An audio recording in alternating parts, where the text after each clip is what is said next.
నమస్కారం. ప్రభుత్వ పథకాల అప్డేట్స్. ముఖ్యంగా రైతులకు సంబంధించి రైతు భరోసా గురించి కొత్తగా అప్లై చేసుకోమని చెప్పేసి ఒక అప్డేట్ అయితే వచ్చింది. అంటే ఎవరైతే కొత్తగా ల్యాండ్స్ కొని, వ్యవసాయ భూములు కొని రిజిస్ట్రేషన్ చేయించుకున్నారో, వారికి గతంలో రైతు బంధు కింద ఇంతకుముందు ఎవరైతే అప్లై చేసుకోలేదో, వారందరికీ మరొకసారి అవకాశం ఇస్తూ తెలంగాణ ప్రభుత్వం అయితే ఆదేశాలు జారీ చేసింది. అంటే గతంలో రైతు బంధు పడిన వారికి ఈ కొత్తగా అప్లై చేసుకోవాల్సిన అవసరం అయితే లేదు.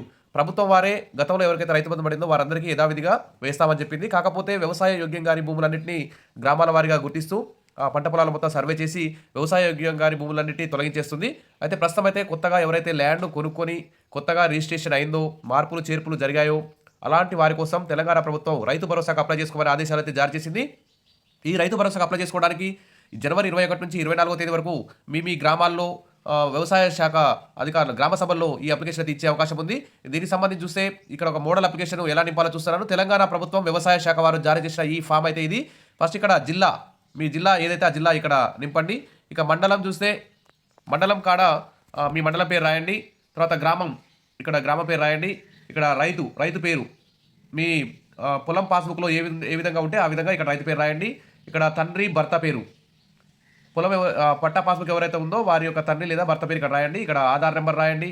ఇక్కడ పాస్బుక్ పట్టాదారు పాస్బుక్ నెంబర్ రాయండి. తర్వాత మొబైల్ నెంబర్ ఇక్కడ రాయండి. బ్యాంకు పేరు, ఏ బ్యాంకులో మీకు అకౌంట్ ఉంటే ఆ బ్యాంకు పేరు రాయండి. తర్వాత ఆ బ్యాంకు బ్రాంచ్ పేరు రాయండి. 7వ కాలం. 8వ కాలంలో బ్యాంకు ఖాతా నెంబర్, మీకు మీ అకౌంట్ నెంబర్ ఉంటే అక్కడ రాయండి. ఆ బ్యాంకు యొక్క ఐఎఫ్ఎస్సి కోడ్ పాస్బుక్ మీద ఉంటుంది. ఆ పాస్బుక్ చూసి ఇక్కడ రాయండి. ఈ విధంగా ఇక్కడ రైతు సంతకం చేయండి. ఇక్కడ ఇక ఇవన్నీ కూడా చేసి ఈ ఫామ్ నింపేసి మీరు మీ గ్రామ సభలో జరిగేటువంటి గ్రామ సభలో ఈ దరఖాస్తు అయితే ఇవ్వచ్చు. రైతు భరోసాకు కొత్తగా దరఖాస్తుల ఆహ్వానం. Big update. రైతులకు తెలంగాణ ప్రభుత్వం మరో గుడ్ న్యూస్ తెలియజేసింది. కొత్తగా పట్టాదార్ పాస్ పుస్తకాలు వచ్చిన రైతులు రైతు భరోసాకు అర్హులని పేర్కొంది. అందుకు అనుగుణంగా కొత్తగా పట్టాదార్ పాస్ పుస్తకాలు వచ్చిన వారందరూ కూడా 2025 జనవరి 31వ తేదీ లోపు, అంటే జనవరి 31వ తేదీ లోపు అంటే ఈ నెల వరకు వచ్చే పాస్ పుస్తకాలు వచ్చిన రైతులు రైతు భరోసాకు దరఖాస్తు చేసుకోవచ్చని సూచించారు.